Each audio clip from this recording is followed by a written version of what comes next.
नमो तस्सः भगवतो अरहतो सम्मा सम्बुद्धस्सः। नमो तस्सः भगवतो अरहतो सम्मा सम्बुद्धस्सः। नमो तस्सः भगवतो अरहतो सम्मा सम्बुद्धस्सः। आज हम महामानव तथागत भगवान बुद्ध, इनके वचनों को और इनके जीवन से संबंधित कुछ महत्वपूर्ण घटनाओं पर चर्चा करने वाले हैं। तो तथागत गौतम बुद्ध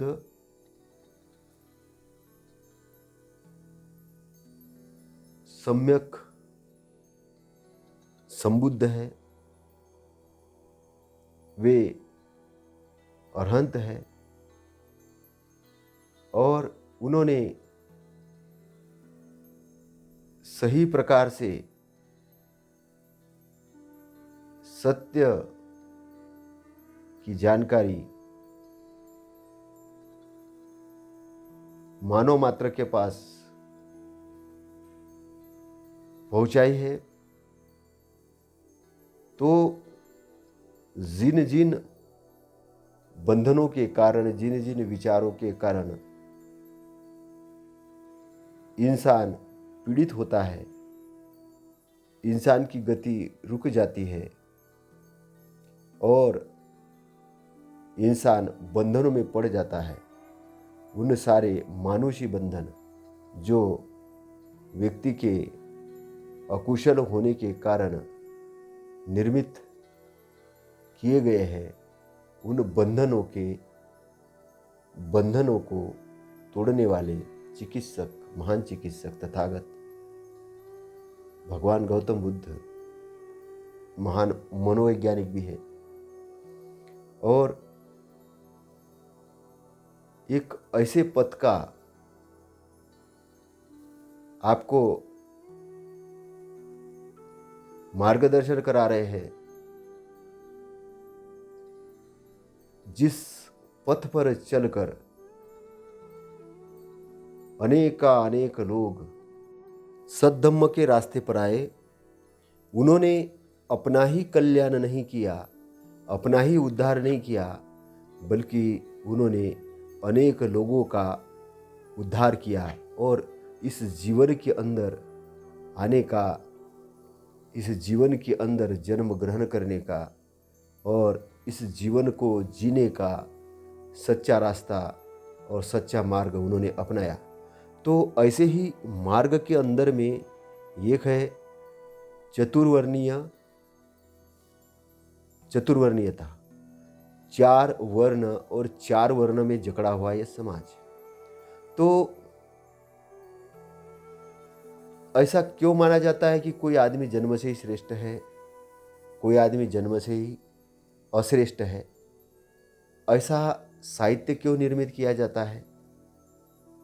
कहीं नहीं कहीं जो साहित्य निर्मित करने वाले लोग हैं वो एक तरीके के बहुत बड़े राजनीतिज्ञ हैं।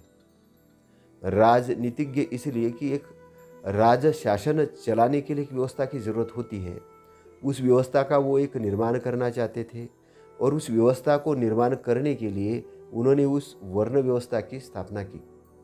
क्योंकि जो ज्ञान देने वाले हैं और वो चाहते हैं कि हम जो ज्ञान बताएंगे बस उतना ही ज्ञान लोगों तक जाए, हम जो सिस्टम डेवलप करेंगे उतना ही सिस्टम लोगों तक रहे, उससे ज़्यादा कुछ नहीं जाए, और जो हम आदेश देंगे उस आदेश को सबको फॉलो करना है, सबको अपनाना है। तो यहाँ एक बंधनकारक चीज़ हो जाती है कि व्यक्ति एक सिस्टम के साथ बंध जाता है और इस सिस्टम को चलायमान करने के लिए नियम बनाए जाते हैं। उन नियमों को फॉलो करने के लिए कुछ बंधनकारी तत्व निर्माण किए जाते हैं। तो जो साहित्य निर्माण करने वाले लोग हैं, ये मनोवैज्ञानिक रूप से बहुत जानकार लोग हैं। इसलिए उन्होंने जो व्यक्ति की स्वतंत्रता है, व्यक्ति की सबसे पहली स्वतंत्रता है कि जांच करना कई चीज़ का, किसी भी चीज़ की जांच करना सही और गलत। क्योंकि वैज्ञानिकवाद की जो निर्मिति होती है वो तर्क से होती है। जब व्यक्ति जागृत अवस्था में होता है तो वो तर्क करता है कि क्या सही है और क्या गलत है। तो जागृत अवस्था में वो होता है तो तर्क करता है क्या सही है और क्या गलत है। तो वो सही गलत का पता करके वो सही को अपनाता, गलत को छोड़ता है। लेकिन अभी जिनको बाकी जनता को गुलाम रखना है, तो वो जो लेखक है, जो साहित्यकार है, उसके दिमाग में एक पूरी की पूरी प्लानिंग है। तो वो ये जानता है कि लोगों को हमने अगर तर्क की स्वतंत्रता दे दी तो तर्क की स्वतंत्रता देने के कारण ये बंधन में नहीं रहेंगे, और अगर ये बंधन में नहीं रहते हैं तो ये हमारे गुलाम नहीं रहेंगे, ये दास्ता को स्थापित नहीं कर सकते, दास्ता को अपना नहीं सकते। तो हमारी जो सिस्टम है, ये सिस्टम गड़बड़ हो जाएगी। तो ये युग युग तक किसी विशेष लोगों ने दूसरे लोगों पर शासन सत्ता स्थापित करने के लिए एक व्यवस्था का निर्माण किया, और उस व्यवस्था का नाम दिया चातुर्वर्णीय व्यवस्था। तो ये एक राजनीति चलाने के लिए और एक सिस्टमेटिक ढंग से सब लोग अपने अपने काम में बंधे रहे, अपना अपना काम करते रहे, उससे ज़्यादा किसी को ना देना न कोई घटाना। तो ये एक ऐसा सिस्टम था कि एक बहुत अच्छा डिसिप्लिन वाला सिस्टम था, अनुशासित सिस्टम था। उस अनुशासन के अंदर में सब लोगों के काम ऑटोमेटिक बंधे हुए थे। और लेकिन जो उसके निर्माता थे, वो निर्माता कुछ चीज़ें भूल गए और कुछ चीज़ें उनको जानकारी में रही। तो यहाँ पर उन्होंने देखा कि जो लोग बंधे हैं, कहीं ना कहीं उनके दिमाग के अंदर में बात तो आएगी कि हम इन वर्ण व्यवस्था के अंदर हम निचले पायदान पे हैं। तो निचले पायदान पे है तो उनको लालच देना पड़ेगा। तो फिर स्वर्ग और नरक की निर्मिति हुई। स्वर्ग और नरक की निर्मिति हुई कि जिनको ये बताया गया कि अगर आप ये मानते हो, ये सिद्धांत मानते हो, तो आपको स्वर्ग की प्राप्ति होगी। लेकिन वो कब होगी? वो आप जब मर जाओगे, आपका शरीर जब आप छोड़ लोगे, तब आपको स्वर्ग की प्राप्ति। तो क्या होता है कि जो गधा होता है, तो गधे के सामने घास लटका दो या गाजर लटका दो, तो गधा दौड़ लगाता है, और उसके सामने लटकी हुई गाजर है, तो जैसा ही वो आगे बढ़ता है तो वो गाजर भी आगे बढ़ती जाती है। या जो मृग मरीचिका के समान जो हिरन रोड पर दौड़ लगाता है, जब वो दौड़ लगाता है तो उसको ऐसा लगता है कि वो पानी है, रोड पर पानी है, लेकिन वो पानी होता नहीं है। ऐसा ही ये वर्ण व्यवस्था के भंवर जाल में फंसे हुए जो लोग हैं, ये भी ऐसा ही दौड़ लगाते हैं कि अगले जन्म में हमें स्वर्ग की प्राप्ति हो जाएगी। अब जो लोग इसमें बंध जाते हैं वो खुश है कि उनको अगले जन्म में स्वर्ग की प्राप्ति होगी। दूसरा इसका पहलू है कि कुछ लोग इसके अगेंस्ट में हो जाते, इसके विरोध में हो जाते। तो विरोध में लोग न जाए, इसके लिए एक दूसरी सिस्टम की तैयारी की गई, वो है कि नर्क, कि अगर आपने ये नहीं माना तो अगले जन्म में जाके आप नर्क में जाओगे। और नर्क के अंदर में पूरा चित्र तैयार किया गया कि किस प्रकार से पीड़ा दी जाएगी, कैसा कैसा हो जाएगा। तो इतना तरीके से डरा दिया गया कि आदमी ये सोचने लगा कि नर्क में जाने का डर और स्वर्ग पाने की लालसा। तो डर और लालच इन दो घटनाओं के अंदर में चतुर्वर्णता का सिद्धांत बन गया। तो डर और लालच के अंदर बन गया। अब ये जो निर्मित करने वाला जो व्यक्ति है, जो लोग हैं, इन्होंने क्यों निर्मित किया? क्या ये इतने बुद्धिजीवी थे या इतने बेकार थे? नहीं, ये ना तो बहुत ज़्यादा बुद्धिजीवी थे और ना बेकार थे। ये लोग थे, ये मार के एरिया के अंदर में जकड़े हुए लोग थे। तो मार के एरिया के अंदर में जब आदमी जकड़ता है तब क्या होता है, तब मानसिक स्थिति कैसी बनती है? तब मानसिक स्थिति बनती है कि वो अहंकार के अंदर में आ जाता है कि मेरे से ज़्यादा कोई जानकार नहीं है। दूसरा, उसका जो ज्ञान है वो बाहरी ज्ञान होता है। उस ज्ञान के अंदर में उसको लोगों ने सत्कार करना चाहिए, उसको लाभ दिखना चाहिए, उसको मठ दिखने चाहिए, उसको मंदिर दिखने चाहिए, उसको बड़ी बड़ी मूर्तियाँ दिखना चाहिए और वो मूर्तियों का बॉस होना चाहिए। मतलब वो बोले कि भाई हम मूर्तियों को जीवित कर सकते हैं, मूर्तियों को पूरा मतलब वो कर सकते हैं और हमने लिखे वो शास्त्र है। ये शास्त्र पूरे ऐसे शास्त्र है कि उस शास्त्र को प्रश्न चिन्ह नहीं लगाना है।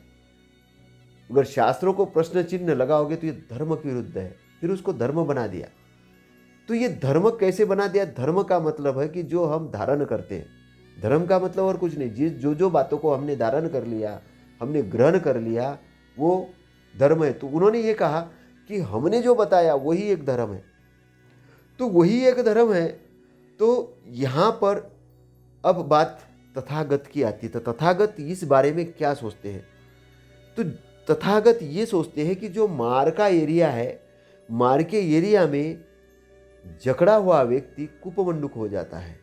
तो वो क्या हो जाता कि एक मेंढक है, अगर मेंढक एक अपने कुएं के अंदर में है तो वो समझता कुआं ही महासागर है, क्योंकि मेंढक को जानकारी कुएं की होती है और उतने पर ही वो व्याख्या करता है। लेकिन गलती से उस मेंढक को उठा के महासमुंदर में डाल दिया जाए तो वो बोलेगा कि अरे ये तो बहुत अथाह है। तो ये जो वर्ण व्यवस्था स्थापित करने वाले लोग हैं, ये केवल बहुत लिमिटेड एरिया में सोचने वाले लोग हैं। इनको हालांकि बहुत बड़ा ज्ञानी माना जाता है, लेकिन ऐसा नहीं है। वो लिमिटेड एरिया में सोचने वाले लोग हैं। वो लिमिटेड एरिया में सोचते हैं। वो क्यों सोचते हैं? क्योंकि मार के बंधन में जकड़े हुए हैं। ये अरहंत नहीं है। पहली चीज़, ये अरहंत नहीं है। अगर इन्होंने अपने अंदर से शत्रुओं को हटा दिया होता तो ये अरहंत हो जाते। अब उसमें से ही कुछ लोग जब तथागत के संपर्क में आए और तथागत के संपर्क में आए और उन्होंने उस वर्ण व्यवस्था की चिकित्सा की, उसकी बाल की खाल निकाली, तब उन्होंने देखा अरे हम तो ये शरीर को ही सबसे श्रेष्ठ मान रहे थे। हम मान रहे थे कि हम जन्म से श्रेष्ठ है और जन्म से हमको सब ज्ञान है, तो हम अहंकार में जा रहे थे। इसके कारण हम बंधे हुए थे और हमारे पास जो नया ज्ञान आना था वो तो आ ही नहीं रहा था। हम तो इतने दुखी और पीड़ित थे कि अपनी दुख और पीड़ा बाहर जाहिर भी नहीं कर पा रहे थे और हम अपनी दुख और पीड़ा को जाहिर न करने के कारण वो मुक बगीर जानवरों पर निकाल रहे थे।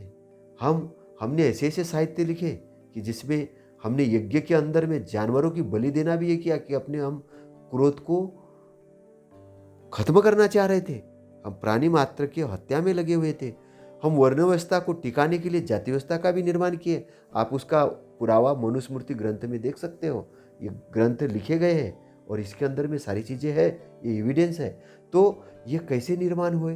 अब उसमें क्या हुआ कि जो लोग सपोर्टर थे वो लेकिन अज्ञानी बने तो वर्ण व्यवस्था के कारण व्यक्ति बलवान न होकर निर्बल बना, क्योंकि थोड़े से लोग ज्ञान देने का काम कर रहे थे, थोड़े से लोग देश रक्षण का काम कर रहे थे और थोड़े से लोग व्यापार कर रहे थे और बहुत से लोग इनकी सेवा चाकरी में लगे थे।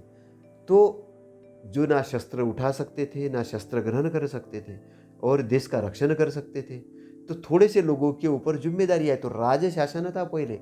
तो जब दूसरे बाहरी लोगों को जब पता चला कि यहाँ तो वर्ण व्यवस्था है और थोड़े से लोगों के पास में ही देश रक्षण की जिम्मेदारी है और बहुत से लोग तो गुलाम बने हुए हैं और थोड़े से लोग ज्ञान देने का काम कर रहे हैं, तो आपने देखा होगा कि थोड़े से बाहरी आक्रांता लोग आए, उन्होंने इस देश पे कब्जा कर लिया।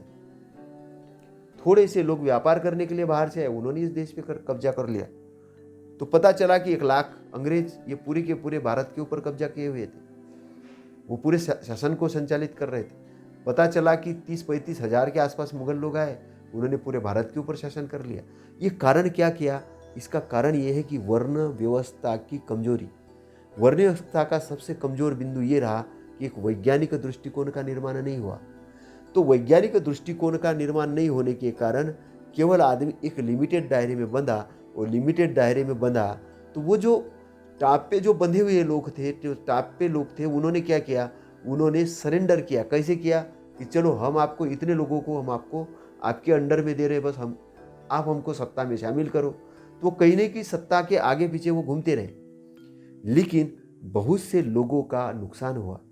और आज भी गर्व से धर्म के नाम पे ये व्यवस्था चलाई जाती है, धर्म के नाम से। और बड़े घमंड से कोई आदमी पूछता है कि आप काय में आते हो, तो ये अभी से नहीं, तथागत के समय भी, तथागत के साथ भी ऐसी चीजें हुई है।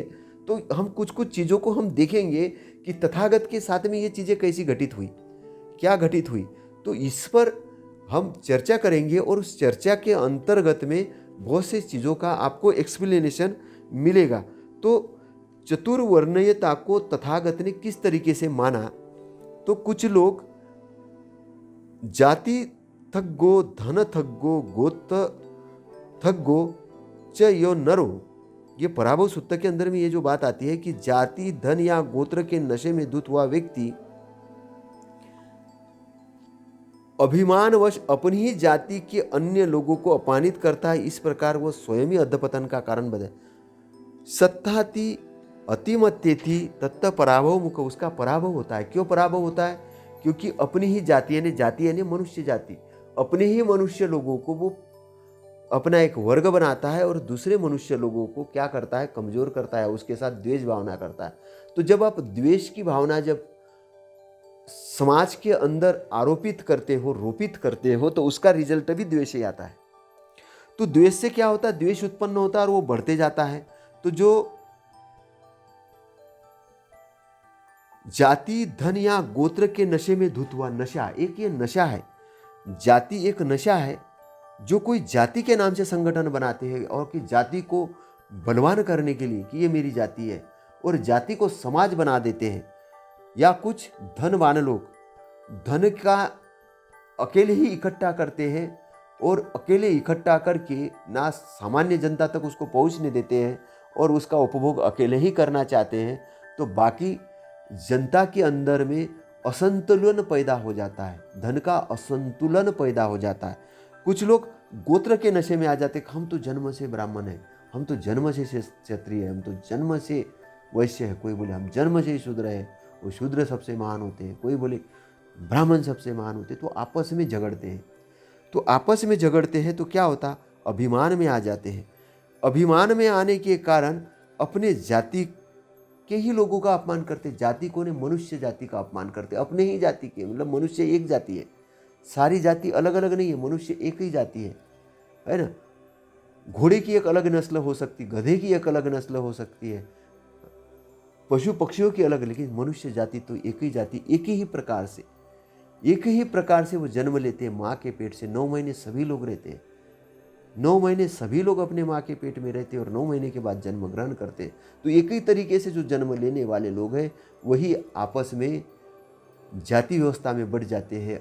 क्यों? अज्ञानता के कारण। अज्ञानता के कारण एक दूसरे को अपमानित करते, एक दूसरे के साथ लड़ते भिड़ते हैं और ये उनके अधपतन का कारण होता है, इससे उनका पतन होता है। तो अनेक ब्राह्मणों को यह गर्व था कि ब्राह्मण ही श्रेष्ठ वर्ण है, अन्य सभी हीन वर्ण है। ब्राह्मणों श्रेष्ठ वनो हीनो अत्तो वनो, तो इसलिए ब्राह्मणों सुखो वन सुखो कन्नो अत्तो वनो, ब्राह्मण ही शुक्ल वर्णी है और अन्य सभी कृष्ण वर्णी है। कृष्ण यानी काले वर्ण के हैं। ये कहाँ पे असलायन सूत्र के अंदर में बात आती है। तो हे गौतमा, माता और पिता दोनों और ब्राह्मणों से सुजात है। सोनदंड सूत्र के अंदर में इथ वो गौतमो ब्राह्मणों उबतो सुजातो होती मतितोत पतितोच। तो हे गौतम, माता और पिता दोनों ओर से ही ब्राह्मण सुजात है। क्यों? ये ऐसे ब्राह्मणों की मान्यता थी। कौन? सोनदंड ब्राह्मण कहते हैं कि भाई माता और पिता से दोनों से सुजात है, मतलब दोनों से शुद्ध होता है ब्राह्मण। तो आगे कहते हैं कि जातिवाद की जो नियम है, ये नियम ऐसे आगे क्या चलते, किस प्रकार से चले, उसको और देखते हैं।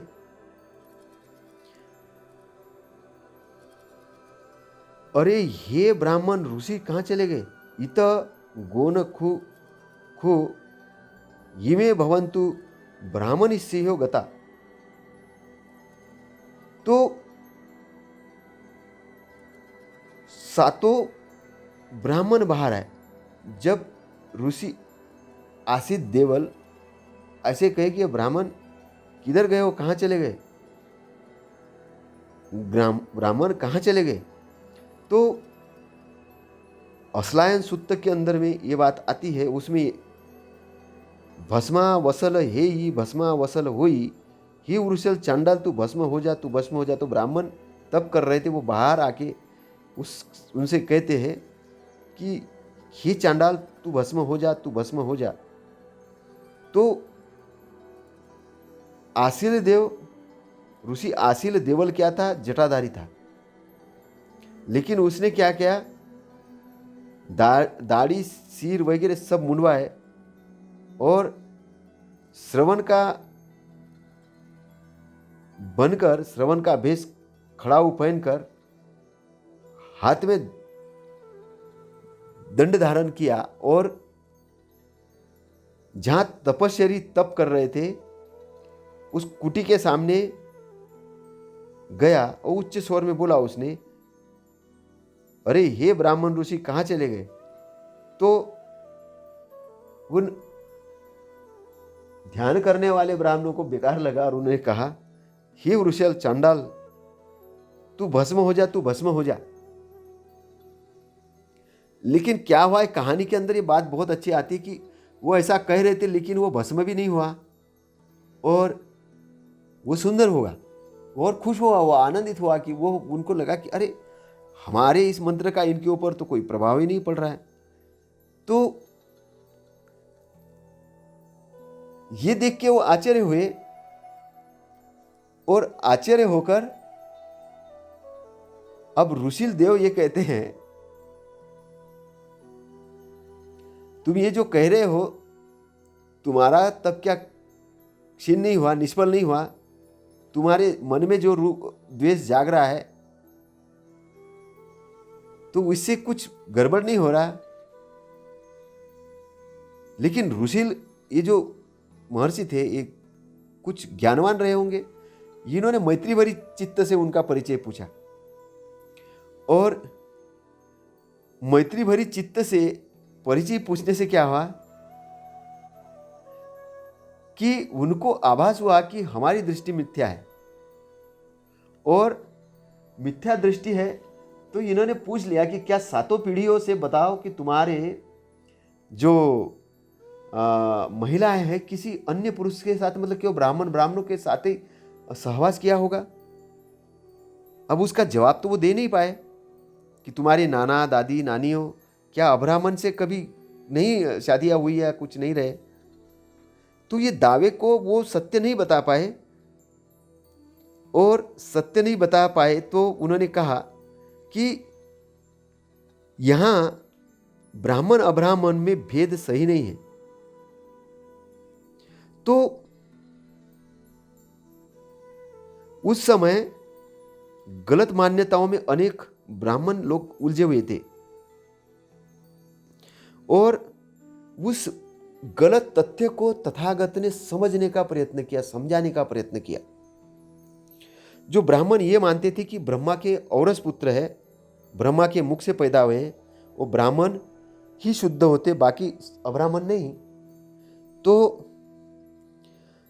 ब्राह्मण सुजति नो ब्राह्मणा नो अब्राह्मणा, मतलब ब्राह्मण ही शुद्ध होते, अब्राह्मण नहीं। ब्राह्मणा है ब्रुमति पुत्ता औरसा मुख तो जाता ब्रह्मजा ब्रह्म निमित्ता स ब्रह्म दायाति। ब्राह्मणी ब्रह्मा के औरस पुत्र है, मुख से उत्पन्न है, ब्रह्मा से जन्मे है, ब्राह्मण द्वारा निर्मित ब्रह्म दायाद यानी ब्राह्मण के वारिस है, ब्रह्मा के वारिस है। तो इस प्रकार की जो मिथ्या दृष्टि में भटकते थे उनको अश्वलायन सुत्त के अंदर ये कहा गया है, दिसंती खोपन असलायन ब्राह्मणान ब्राह्मणियो उत्तनीपो गभीनीपो विजया मानापी पाय मानापी। लेकिन असलायन ब्राह्मणों की ब्राह्मणियाँ ऋतुमती भी होती है, गर्भणी भी होती है, जनन भी करती है, बच्चों को दूध भी पिलाती है, ऐसा मैंने प्रत्येक से देखा। तो ब्राह्मण ऐसे कैसे कह सकते हैं हम ब्रह्मा के मुख से पैदा? अरे उनकी भी तो माता है, उनका नाम है, गोत्र है, सारी चीज तो है, फिर मुख से पैदा हुए ऐसा कैसे कह रहे हैं? मुख से नहीं पैदा हुए। अगर पैदा होते मुख से तो उनकी माता नहीं होते, पिता नहीं होते, तो ये बात तो झूठी ठहरती है। क्योंकि उनकी भी महिलाएं ऋतुमती होती है, उनको भी मासिक धर्म होता है, उनका भी गर्भधारण होता है, वे 9 महीने बच्चे को रखती है, उनके भी पेट से बच्चे पैदा होते हैं, वो भी उसी प्रकार से। तो फिर ये वर्ण व्यवस्था कैसे? ये कैसे कह सकते हैं कि हम मुख से पैदा हुए इसलिए हम श्रेष्ठ हैं? आगे जो बात आती है कि भगवान ने एक अश्वलायन से पूछा, क्या पूछा था? यवन और कंबोज तथा अन्य पड़ोसी देशों में तो केवल 2 ही वर्ण है, योन कंबोज जस्सु अतिशुच्च पच्चेत निमस्स जनपदेशु देवो वन्ना। देव वन्ना मतलब 2 ही वर्ण है। अयच्च चेव दासोच्च, वहां पे केवल स्वामी या दास है, तो वहां स्वामी होकर दास हो जाता है और दास होकर स्वामी। यहां दास भी स्वामी हो सकता है, मतलब राजा भी बन सकता है, स्वामी भी दास हो सकता है, दास भी राजा। नौकर और स्वामी ये 2 चीज चलती है। नौकर भी स्वामी बन जाता है और स्वामी भी कभी नौकर बन जाता है, उसके क्रियाक्रम के हिसाब से। तो वहां तो परिवर्तित होता है, केवल 2 ही है ना। अय्यो हुत्वा दासो होती, दासो हुत्वा अय्यो होती। तो यहां पर ये क्या है? क्या है मुख से ब्रह्मा? तो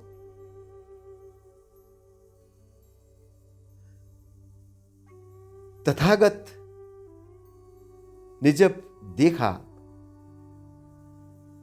कि इनके आंखों में अज्ञान का पर्दा पड़ा हुआ है, तो तथागत तो महाकारुणिक थे, सम्यक संबुद्ध थे, वो उनको भी उस जाल से निकालना चाहते थे। क्योंकि तथागत निब्बान के ज्ञाता थे, निब्बान के दर्शन करता थे, साक्षात्कार थे, निब्बान को जाना था, उसकी शोध करता थे।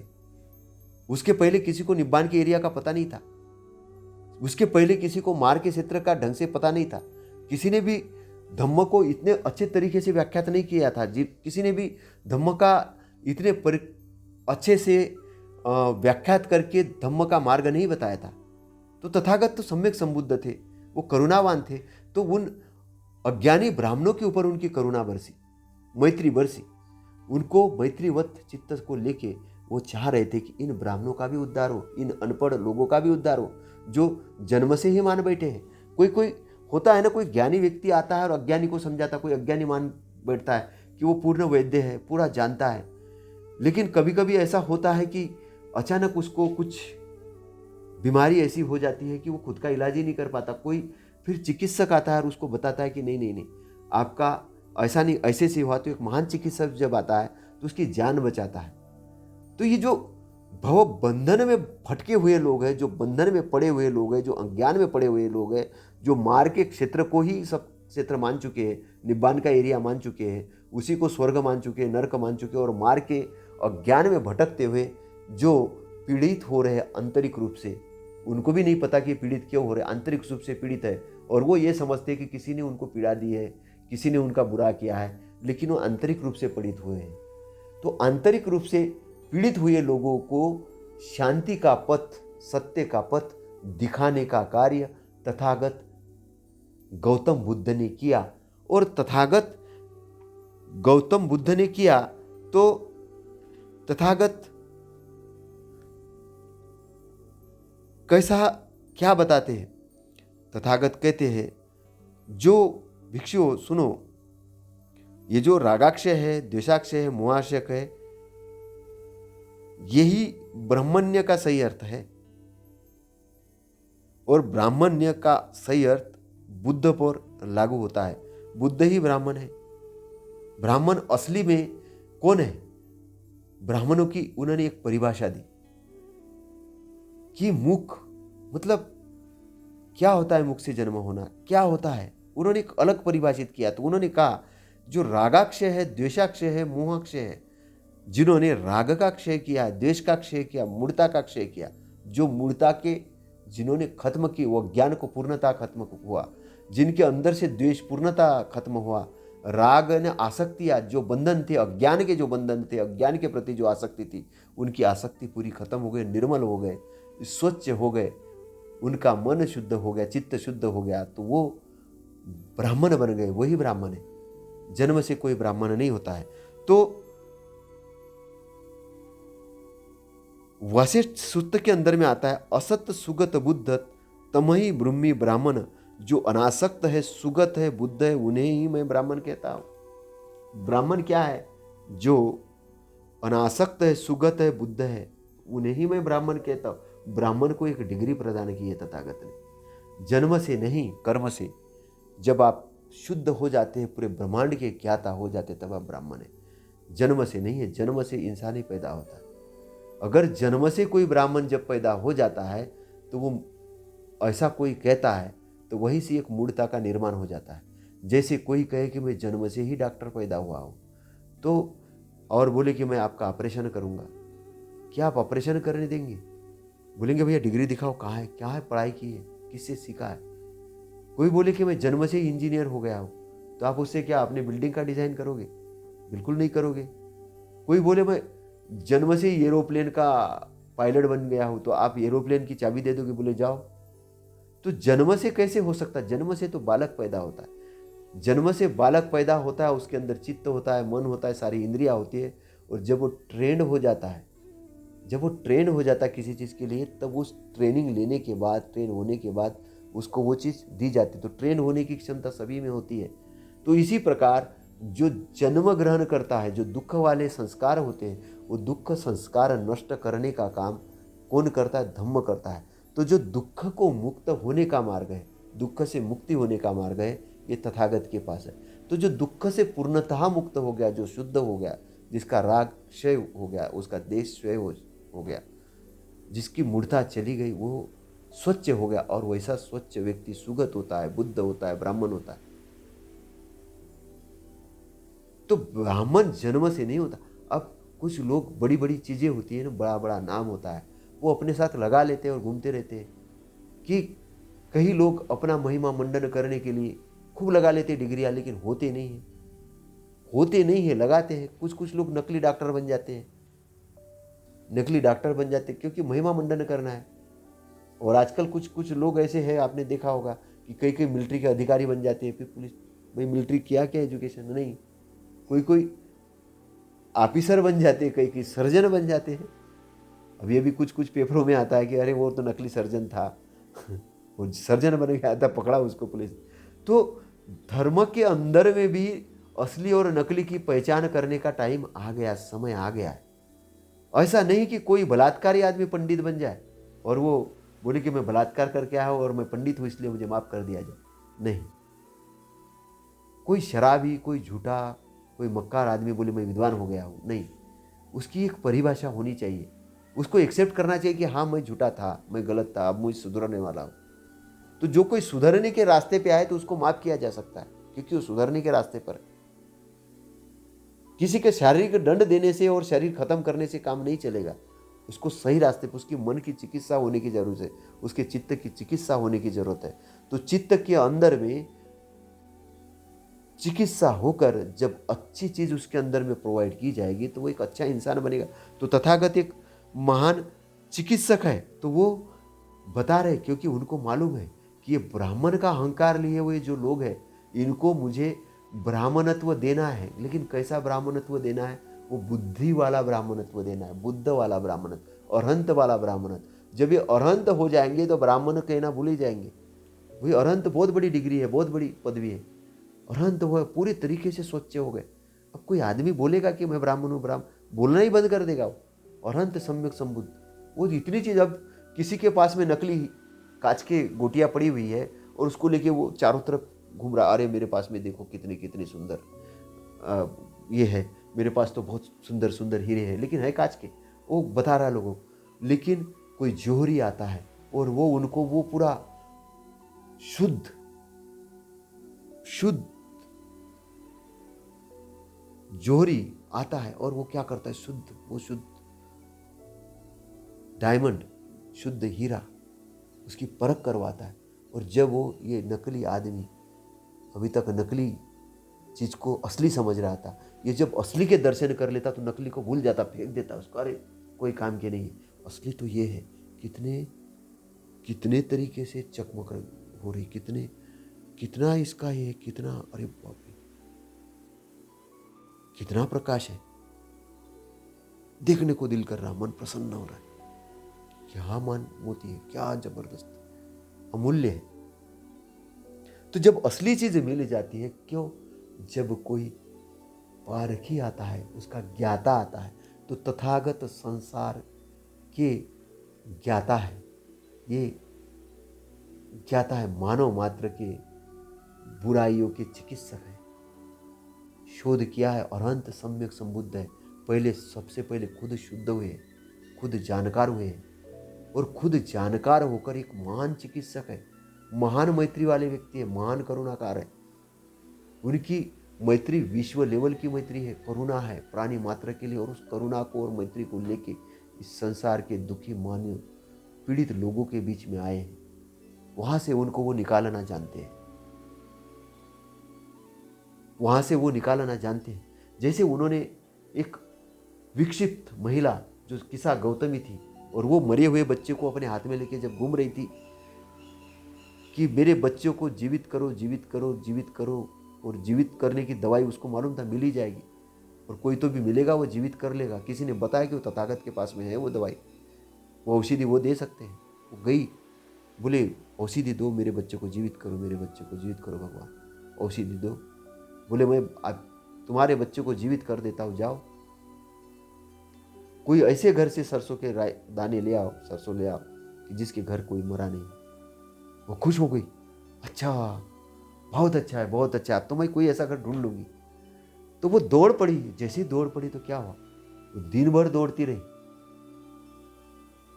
और पहले तो खुशी से दौड़ते रही, बाद में क्या हुआ, उसकी खुशी धीरे धीरे धीरे धीरे कब होने लगी। उसने देखा हर घर में जा रही हूँ, हर घर कोई मरे, कोई नहीं मरा, कोई मरा है, कोई मरा है, कोई मरा है, कोई मरा है, एक भी घर नहीं मिला दिन भर। तो उसको शाम होते होते एहसास हो गया कि इस जन्म में इस शरीर का जन्म होता है और इस शरीर की मृत्यु भी होती है। शरीर अनित्य है, शरीर अनित्य है। मेरा ही एक पुत्र नहीं गया, कई लोगों के पुत्र गए, कई लोगों के पति गए, कई लोगों के माता पिता गए। उसको ज्ञान हुआ। तो तथागत ने ये नहीं बोला उसको कि तुम पागल हो, विक्षिप्त हो। उसने बोला नहीं नहीं, तुम तो ले आओ, मैं तो जीवित कर दूंगा। क्योंकि अगर वो ऐसा कहते तो उसकी पागल विक्षिप्तता की स्थिति से वो बाहर नहीं निकलती, और पागल विक्षिप्तता की स्थिति में बाहर नहीं निकलती तो और पागल हो जाती। लेकिन तथागत तो महान चिकित्सक थे, तथागत महान चिकित्सक थे और महान चिकित्सक है। उनकी वाणी आज जीवित है। वो धम्म की जो वाणी है आज तथागत हमारे सामने शरीर रूप में नहीं है, लेकिन वाणी के रूप में हमारे सामने है। उनके वाणी को जब हम कहते हैं और सही तरीके से कहते, सही तरीके से बताते, तो तब ये चीज का एहसास हो जाता कि हाँ, तथागत बहुत बड़े विद्वान थे। और वो किसा गौतमी आके चरणों में वंदन करती है, भगवान मुझे प्रवज्ञा दो, मुझे दीक्षित करो। और तथागत उसको महाप्रजापति गौतमी के पास भेजकर उसको भिक्षुनी की प्रवज्ञा दिलाते और बच्चे का संस्कार, अंतिम संस्कार करवा देते। तो तथागत महान चिकित्सक है। तथागत इन मूढ़ लोगों को जानते हैं कि ये मूढ़ता का स्तर क्या है। मार्ग क्यों जानते हैं? कि उनको मालूम है कि मार्ग का क्षेत्र ऐसा है कि मार्ग का एरिया भटकाने वाला एरिया है। वो इस आदमी का दोष नहीं देखते, वो देखते हैं कि मार्ग के बंधनों में इतना जकड़ गया है कि ये शरीर को ही सब कुछ समझ रहा है, इस आदमी ने इतनी परिकल्पना और कल्पना करके रखी है, इतना काल्पनिक साहित्य लिख के रखा है कि उसमें अनुभव की कोई गुंजाइश नहीं है। और ये व्यक्ति ऐसा बोल रहा है कि प्रश्न चिन्ह नहीं लगाना, मैंने जो लिखा है पूर्ण 100% सत्य है। तो तथागत ने पहला सिद्धांत दिया कि सत्य प्रमाणित होना चाहिए, उसका प्रमाण होना चाहिए। दूसरा सिद्धांत दिया, उसका साक्षात्कार करते हुए आना चाहिए। अगर कोई ज्ञानी व्यक्ति उसका साक्षात्कार करना चाहे तो साक्षात्कार करने वाला होना चाहिए, अनुभव पे खरा उतरना चाहिए। तीसरा है बहुजन हिताय होना चाहिए, बहुत लोगों के हित के लिए होना चाहिए, बहुत लोगों के सुख के लिए होना चाहिए। फिर उसके साथ आदि न कल्याण, अपने खुद के कल्याण के लिए होना चाहिए, अभी भी कल्याण के लिए, फिर बाद में कल्याण, मध्य न कल्याण, आपके जीवन जो जी रहे उसके अंदर आपका कल्याण करने वाला होना चाहिए। और जब शरीर छोड़ने वाले हो तब भी आपके लिए कल्याणकारक होना चाहिए। तो तथागत की जो डायरेक्शन है वो ये है। लेकिन मार के बंधन में रहा हुआ व्यक्ति धन से चिपट जाता है, पद से चिपट जाता है, लाभ से चिपट जाता है, आसक्ति से चिपट जाता है और उसके लिए सारी बुराइयां मोल लेता है, सारी चीजें बुराई मोल लेके। लेकिन हीरा जन्म गवायो, ये हीरे जैसा जन्म है उसको गवा देता है। किसके लिए आए थे? चित्त को शुद्ध करने के लिए। लेकिन चित्त शुद्ध नहीं हुआ, उसके अंदर गलत डाल रहे हो। किसके गुलाम बन के? मार के गुलाम बन के।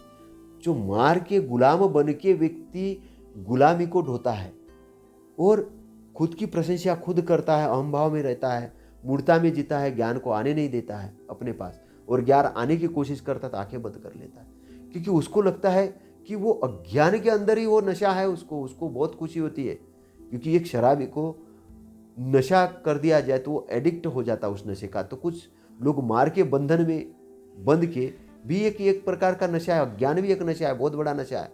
ये भी बहुत बड़ा घमंड होता है उसको कि वो मानता है, ऐसा देखता है लोगों की तरफ, उम्र 65 हो रही, 70 हो रही, अब जाने वाला है, 80 हो गई, 90 हो गई, जाने वाला है, घमंड है, मैं जन्म से ब्राह्मण हूँ।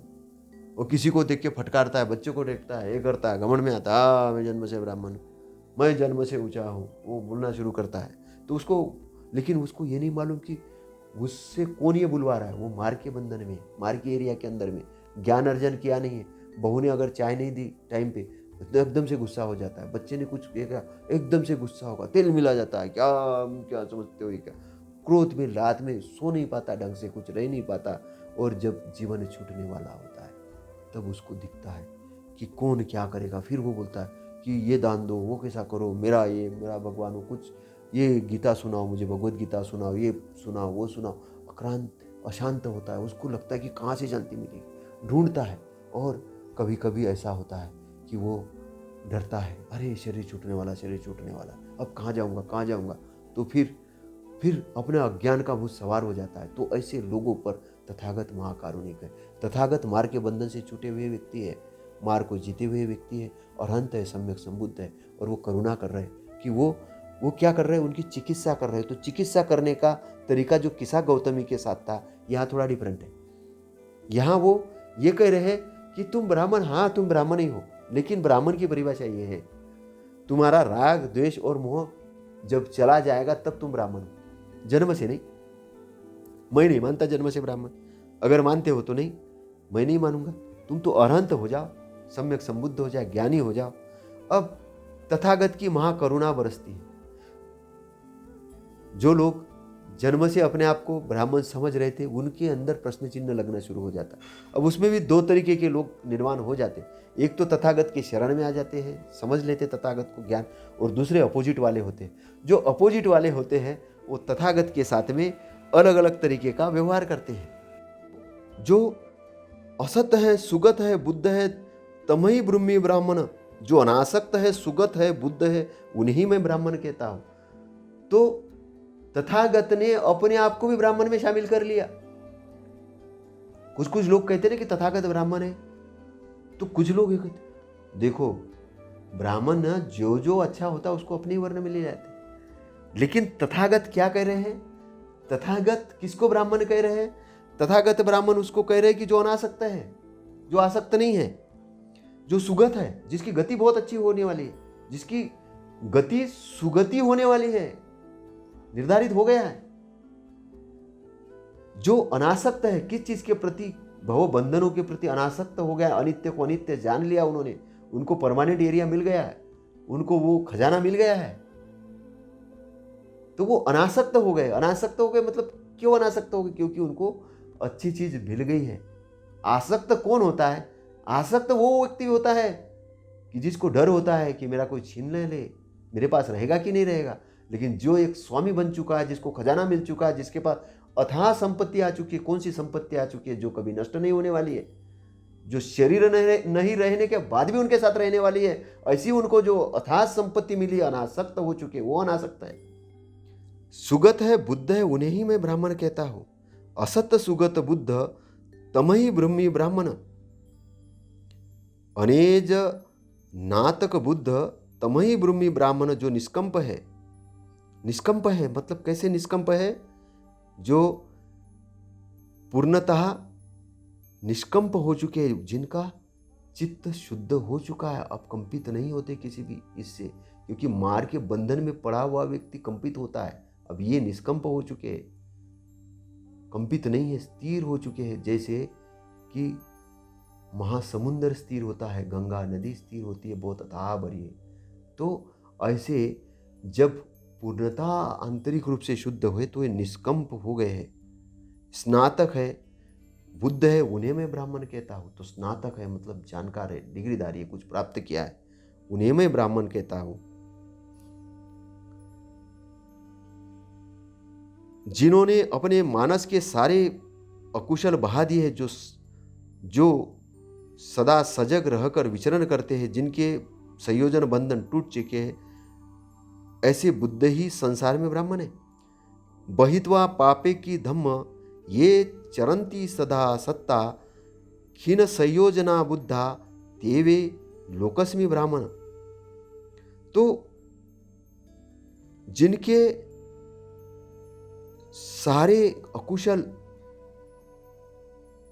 बहा दिए गए, सारे अंदर से अकुशल बहा दिए गए, जो सजग रहकर विचरण करते, जो सदा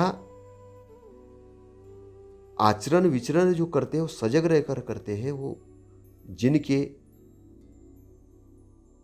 संयोजन बंधन, जिन बंधनों के कारण उनकी बार बार दुख की उत्पत्ति हो रही थी, निर्मिति हो रही थी, उस दुख के निर्मितों को उन्होंने तोड़ दिया है, खत्म कर दिया है।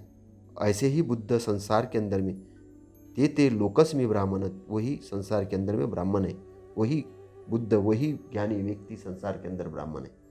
तो ब्राह्मण की परिभाषा तथागत ने नई तरीके से दी है। तो तथागत भिक्षुओं से कहते हैं कि मैं सदा खुले हाथ से बांटने वाला हूं। ध्यायच्च योग सदा पयंतानी, अंतिम देह धरतो, मैं अंतिम देहधारी हूं।